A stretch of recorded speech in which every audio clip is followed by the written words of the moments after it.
Good afternoon. It's a great pleasure and honor to be part of this distinguished meeting. I would like to thank all the organizers and the audience. My name is Yağız Üresin.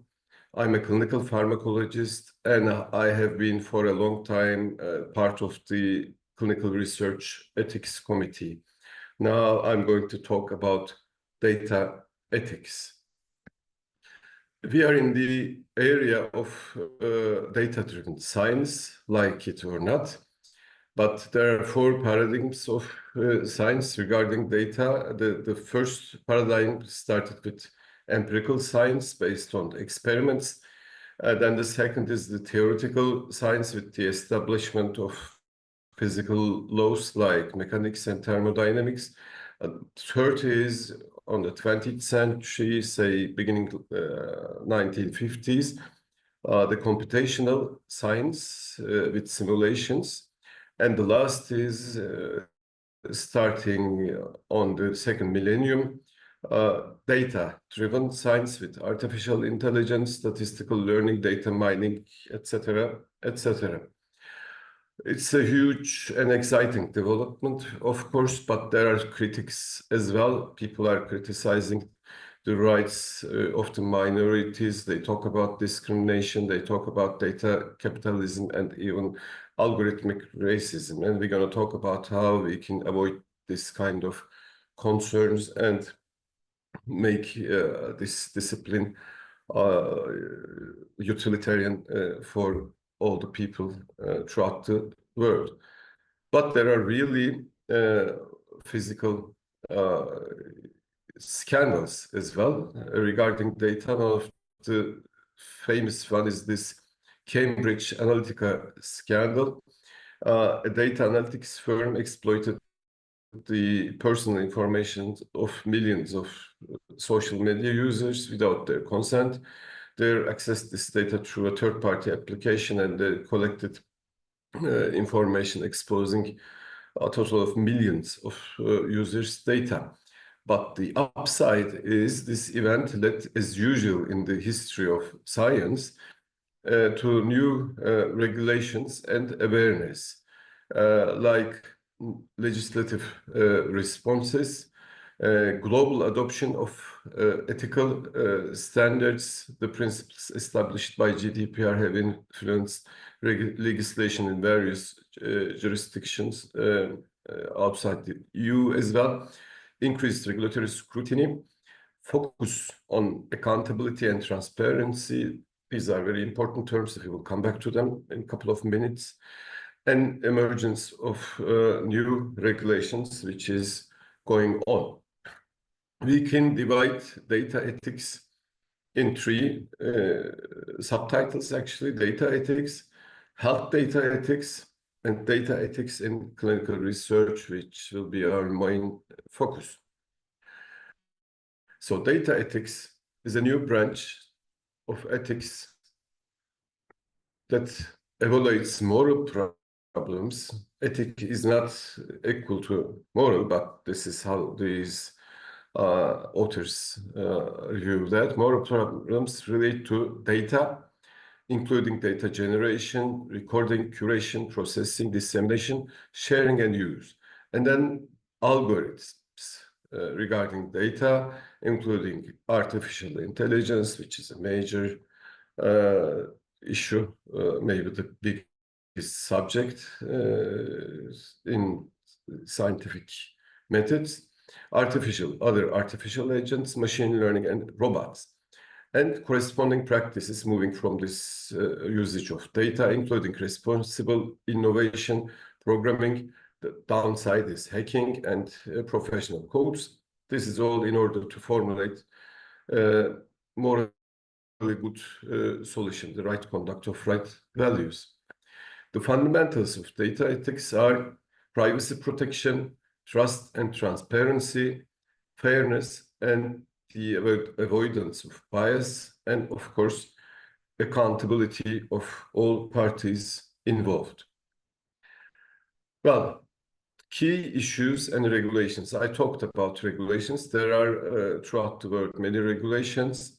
Some are Some are seen as heavy, some are robust, some are moderate, and some are limited. And in some areas of the world, there is not much going on about data protection laws. But key issues regarding collection, analysis, and use of data are on profiling and privacy, advertising and data philanthropy, and open data, trust, and transparency.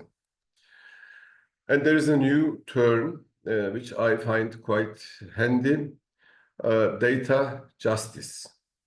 Data justice is described as a conceptual framework addressing ethical implications of data collection, representation, and usage, particularly concerning marginalized communities, and emphasizes fairness in how individuals are made visible and treated through their data contributions. Here a nice picture of scheme of data justice. It consists of visibility, access to representation and informational privacy, engagement with technology, sharing in data's benefits by the owner of the data, autonomy in technology choices, and non-discrimination, ability to challenge bias and preventing discrimination.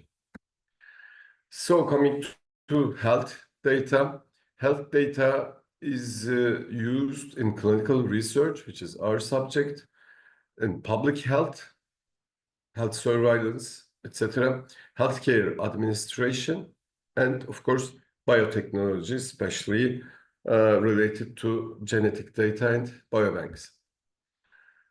Key principles of health data ethics are, as I mentioned, privacy protection and informed consent in collecting data.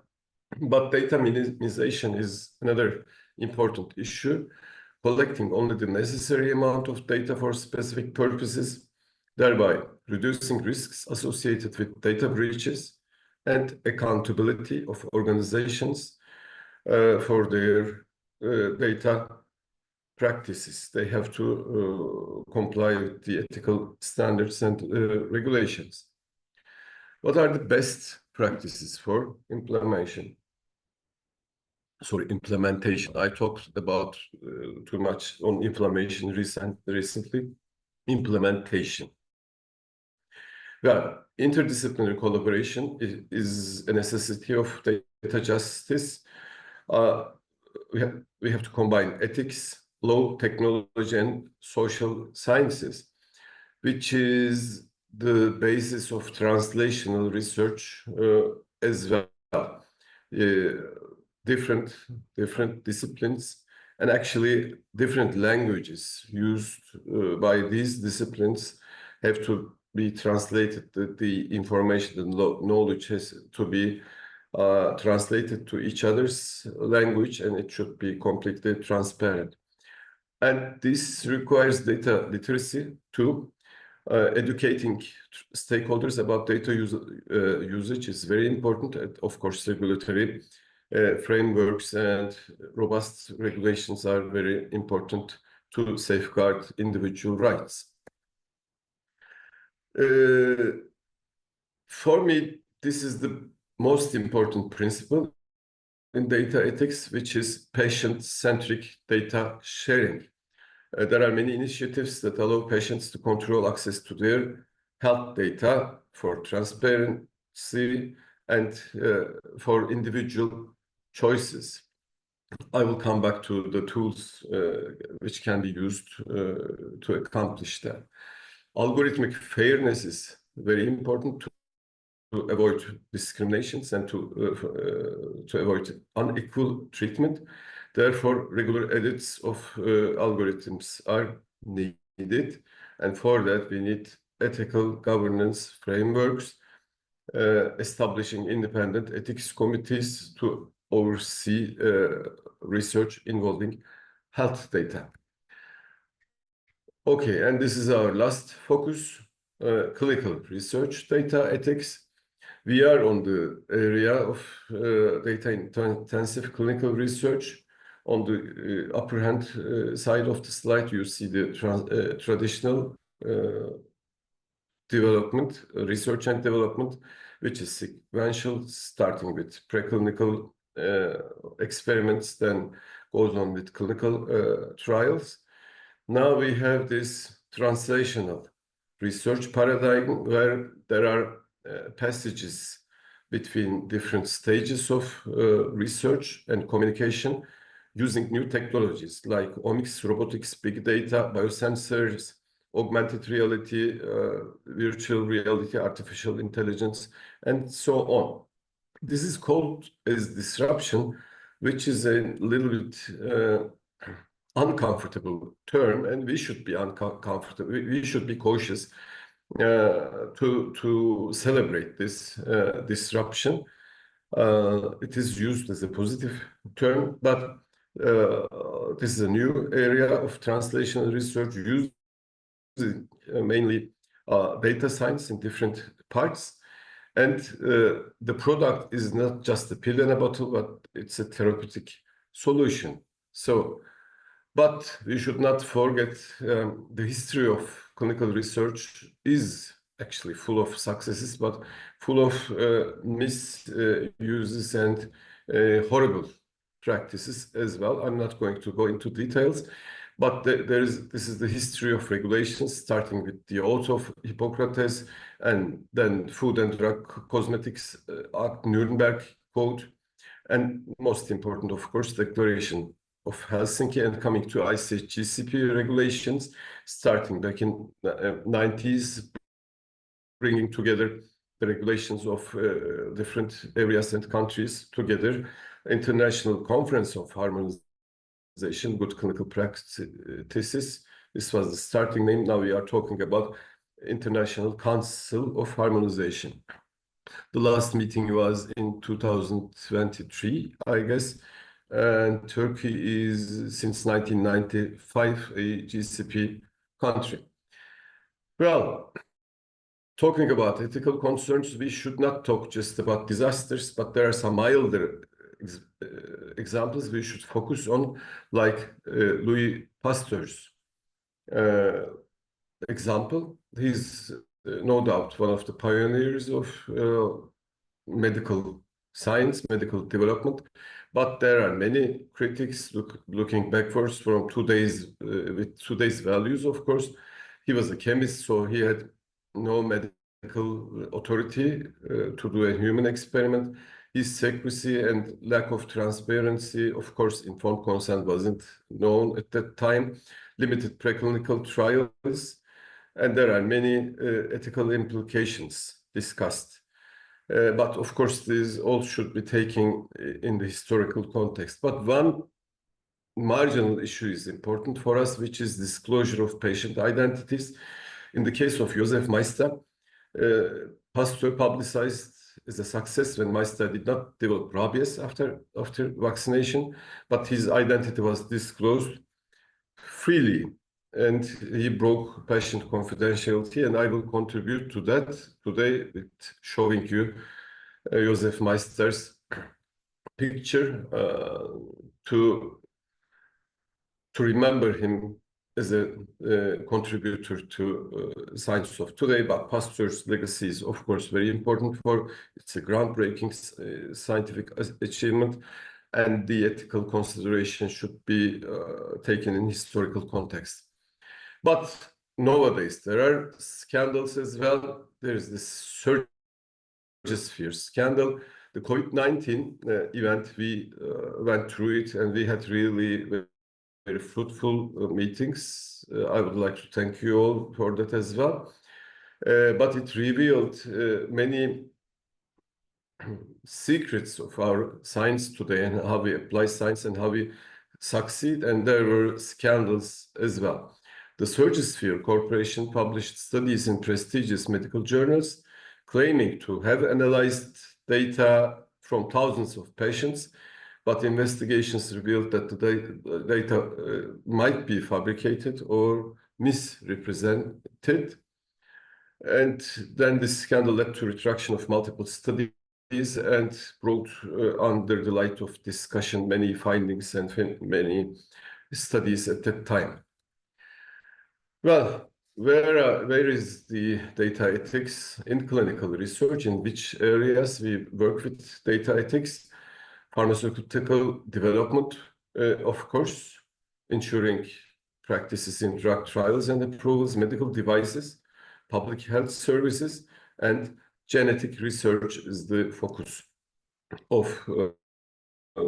ethics, and here the genetic data collection and usage. Big data is a very important, very big tool in clinical research.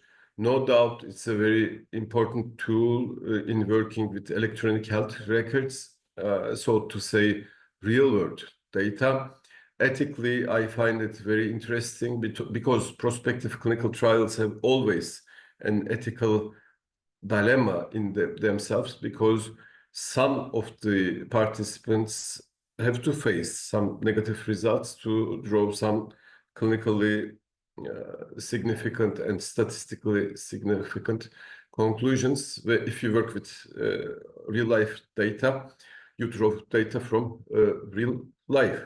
But there are ethics concerns in twofold: wrongdoing in research and ineffective administration of human subject reviews. Privacy, identity, confidentiality, consent, and trust are big issues in big data. Well, what are the cutting-edge approaches for preserving ethics and the right of the human beings and the participants? And again, the key concept is data ownership and control. For promoting this, there are new methods called decentralized data governance. This can be achieved by using blockchain technology, and there you can use dynamic consents, real-time adaptive consents.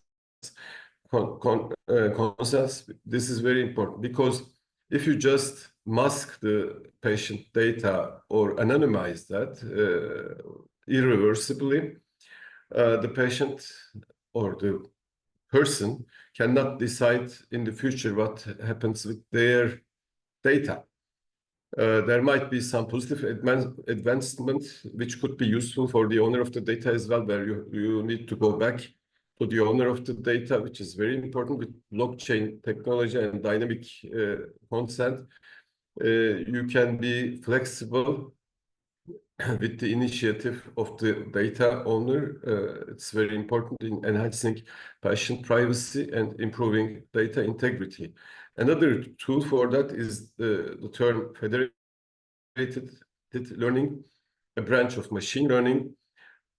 To my understanding, I'm not a data person. You don't load all the data to one machine to do machine learning, but you have on the site where you collect the data, computers, machines, and you do the data entry locally, and you don't load the data to a central machine, to a central system.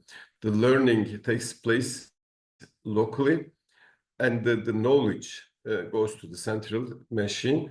So this leads to a collaborative data analysis without centralization, and it protects data integrity. We have some Korean colleagues. They do very interesting work in that field.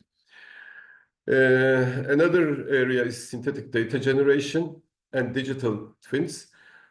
There you create a simulation of the original data to address data scarcity in synthetic data generation. You create a synthetic data set mimicking real health data. It preserves privacy, expands research opportunity, and solves data scarcity.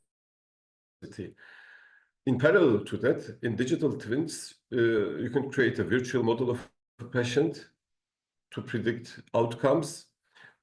it's a very nice term. You can apply the simulated ethics, but there are critics on data accuracy, potential harm, and bias risk. And for creating digital twins, I see that people writing about digital twins take this a little bit too much for granted, as if they do really exist and they do work perfectly, which is not true at the time. And for creating digital twins, you need really more than big data. You need, so to say, huge data. And there are discussions about the technology techniques of artificial intelligence. Black box phenomenon is an important issue. Well, there is machine learning, but we don't know how that particular machine learns from that data and draws that decisions and recognizes that patterns. In the classical artificial intelligence methods, it's not very clear to the public how it's a black box. So for that, there's this new term, explainable artificial intelligence, which leads to transparency and accountability, reduces bias, and builds trust. For that, we need ethical artificial intelligence design and principles, more human-centered approach, fairness and non-discrimination, privacy and security, and again, accountability and transparency is very important in using artificial data. Coming to the end of my presentation, well, I work with real ethicists. I'm not a real ethicist. I'm a clinician working in the ethics committee. But there is a philosophical problem as well as presented in this paper. The big data needs big theory as well, because the interest in big data, machine learning, and so on has generated the widespread impression that such methods are capable of solving most problems without the need for conventional scientific methods. It's like you have the data, you put the data into machine, it turns it to information, and then you get it back as a knowledge, which kind of throws us back to the beginning of the scientific research, to the empirical science, without theory. So big data needs big theory as well, and we have to be always cautious on the reliability of data-driven science, which can be achieved through dynamic ethics. In the meeting in Kyoto, when I was in Kyoto, I think I came up with the term that we have to invent the ethics of data and continue with that dynamically. With that, I would like to thank you. And this is the picture of our meeting in Istanbul. I guess it was in 2018. This is the nice part. We had some dietary accidents as well, but I would like to repeat, I am very happy to be part of this community, and I'm looking forward to meeting you face to face soon. Thank you very much.